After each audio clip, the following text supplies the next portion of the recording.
Kelionė per sielos ląstelę. Miškas prie miško, juoda erdvė. Davėme prisikėlimo impulsą visų laikų sluoksniams ir viską prikėlėme. Nuo šiandien iki begalybės. Įėję mišką prie medžio pamatėm didelį rudą grybą, baravykas. Paėjus giliau miškų pamatėme lapę, o vėliau ir voveraitę. O toliau juoda erdvė neleidžia praeiti. Ant erdvės užsidės sidabrinė sfera, o iš jos pasirodė didžiulė žvaigždė. O žvaigždėje labai daug mažų žvaigždučių, o jų blizgėjimas kaip kristalinis. Ir krisdamos į mišką išvalė mišką, po to užsidėjo akmuo, o aplinkoje akmenį pasirodė sfera, žvaigždė, kuri pradėjo suktis ir taip išformavo visą tamsią erdvę. Upelis. Įėjome į upelio vandenį, o vandenyje labai daug baltų taškiukų. Kiekviename taškiuke skirtinga informacija. Įėję į vieną tašką radome didžiulį lentyną, knygų lentyną ir Grigorijus Grabovojus rašantį knygą. Jis perdavė žmonijai, arba jo knygos viduryje atsirado žydra sfera, o virš jos dar viena žydra sfera, iš kurios nutįsė sukasi du siūlai, o siūlų gale dvi sferos, viena rožinė, o kita žydra, bet jos nesiliečia su Grigorijus Grabovojus rašoma knyga. Kai įėjome į siūlą, atsirado sfera, o sferoje ketvirta Biblija. Įėjus į knygą sutikome baltą žmogų, arba Dievą, kuris stovi ant pakilos ir kalba prieš auditoriją, o joje begalybė žmonių. Pirmoje eilėje žmonės sėdi su atverstomis knygomis rankose, o toliau žmonės visi suklaupę ant kelių. O pačios auditorijos gale 3 eilės juodų žmonių, kurie susiję su magija, nes jų rankose juodi kamuoliai. Ant šių žmonių uždėjome sferą, kad jie nepažeistų kitų žmonių. Priekyje žmonės, kurių rankose atversos knygos, jie viską valo mintimis, o jų informacinis laukas baltas lyg balti debesys. Jie viską valdo mintimis. Pavyzdžiui, gali diagnozuoti įvykius, lėktuvus, daryti regeneracijas ir taip toliau. Todėl jų siūlas kasdien vis tvirtesnis su dangiškoju tėvu. Žmonės, kurie sėdi paskutinėje eilėje, jiems reikės perlipti per akmenis ir už akmenų stovi siena. Šiems žmonėms reikės perlipti ir sieną, ir akmenį, kad susitiksi su dangiškoju tėvu. O Dievas laukia ištiestomis rankomis. Žmonės, kurie visą tai perės, susitiks su Dievu ir šventaisiais. Todėl iš šios žmonės eina šviesa nuo žmonių, kurie skaito arba laiko rankose atverstas knygas. Vidurinė žmonių eilė blaškosi ir iš jų pusės didelis neigimas. Uždavus klausimą, kaip pašalinti neigimą, pasirodė šviesa perėjusi per vidurinę žmonių eilės. O jinai perės bet kokią kainą, kad išvesi žmoniją į prisikėlimą. Vieni žmonės sugebės išeiti į prisikėlimą, o kitus sulygins su žeme, kad išaugti naujų žmogumi. Dabar einame link žmonių, kas išėjo. Nes jiems reikės atidirbti praeities gyvenimus, surašyti savo gyvenimo knygą, kad išeiti į prašviesėjimą, o tada susijungs su tai žmonėmis, kurie sėdi pirmoje eilėje su atverstomis rankomis, su atverstomis knygomis rankose. Žmonės paskutinėje eilėje tamsiai pilki arba juodi, ant jų uždėtas sidabrinis kubas, kad nepažeistų kitų žmonių. Siunčiame impulsą ir tegul būna taip. Šviesa, einanti nuo žmonių, kurie sėdi pirmose eilėse, griauna seną ir stato naujus pamatus, kurie viską išveda į šviesą. Ateities žmonių gyvenimo medžių kamienai bus balti arba rudi, o ant jų šakų kabės spinduliai arba spindintys taškai. Ir visa gamta taps valdoma tokių minčių pagrindų. Siunčiame impulsą ir materializuojame, tegul būna taip. Išėjus iš upelio keliamės į žemės erdvę, matome baltus debesis. Stovi Dievas, ištiesęs rankas ir sako: vaikai, aš jūsų laukiu. Jo sielos sferoje stovėjo rožinė sfera, o iš jos spindėjo rožinė ląstelė kiekvieno žmogaus fizinio kūno lygmenį. Todėl ši sfera žmogaus fiziniam kūne plečiasi, o įėjus į šią rožinę sferą radome viso žmogaus DNR struktūrą. Todėl ši sfera plečiasi pas kai kuriuos daugiau, pas kai kuriuos mažiau.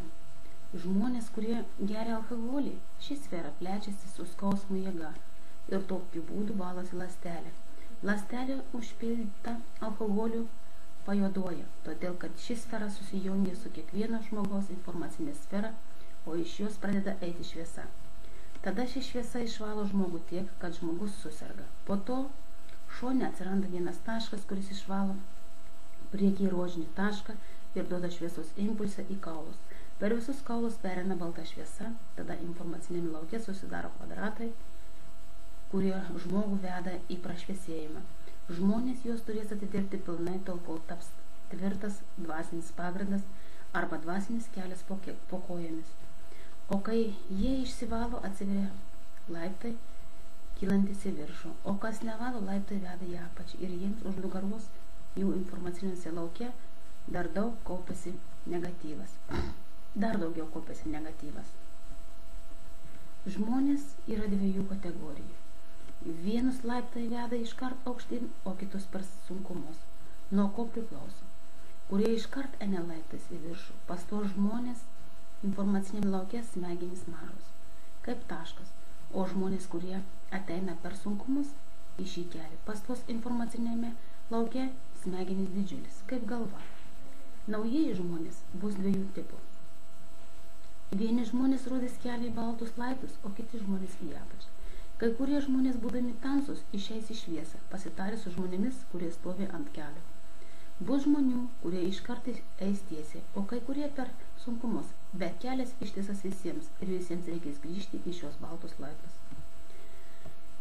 Lipant laiptais, kiekvienas žmogaus pamastys, kodėl taip elgiasi, arba savo gyvenimo formą ir viso gyvenimo įvykius, ir į elgesį, ir savo elgesį surašys į knygą ir perduos angelams. Žmonės parašę savo gyvenimo knygą pereis į žydrės šviesą, o tada gaus individualią kūrybos užduotį. Atsiras žmonių, kurie gaus savo užduotį pagal kūrybą.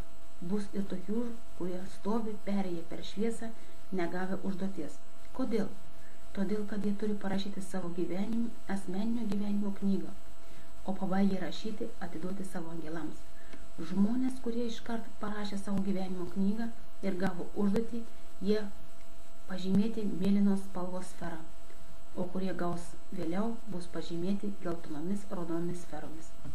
Žvaigždė. Žvaigždė susijusi su dieviška ląstele ir joje visa DNR struktūra. Jinai yra žmogaus fizinėme kūne, tai yra Dievo archyvacijos taškas. Archyvacijos taškas yra pas visus žmonės. Šie taškai pas vienus žmonės matosi ir yra labai dideli, o pas kitus žmonės maži, vos matosi arba visai nesimato. Kiek yra tokių žmonių pasaulyje, pas kuriuos matos šis taškas? Ir rodo skaičiais.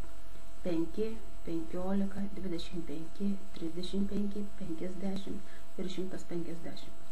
Bet iš jų tik 5 stabilų žmonės. Ką reikia žmogui daryti, kad žvaigždė taptų didelė? Žmogui reikia į rankas pasiimti knygą, atsiklaupti ant kelių, prispausti knygą prie krūtinės ir eiti link Dievo. Viskas priklauso nuo nuoširdumo ir tik Dievas sprendžia, kiek žvaigždį didinti. Viskas priklauso nuo pačio žmogaus. Tie, kas turi didesnį negu vidutinė žvaigždė, atsiranda aukso spalva ir eina link Dievo. Vartai tvirtai atsistojęs ant kojų, su knyga rankose ir šią knygą laimina jį. Ir ši knyga laimina jį. Toks žmogus dar labiau prašviesėja. Siunčiame impulsą ir tegul būna taip. Visi žmonės pereis pas Dievą ir eis tiek kartų, kol pereis.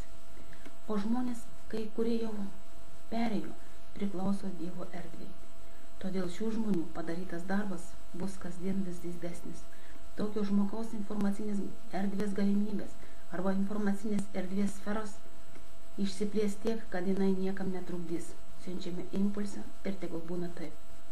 Šio žmogaus rankos ir kišenės bus pilnos pinigų, o į kitus žmonės Dievas žiūri su šviesa, kuri sugeria nešvarius pinigus, namus, mašinas ir visas brangenybės.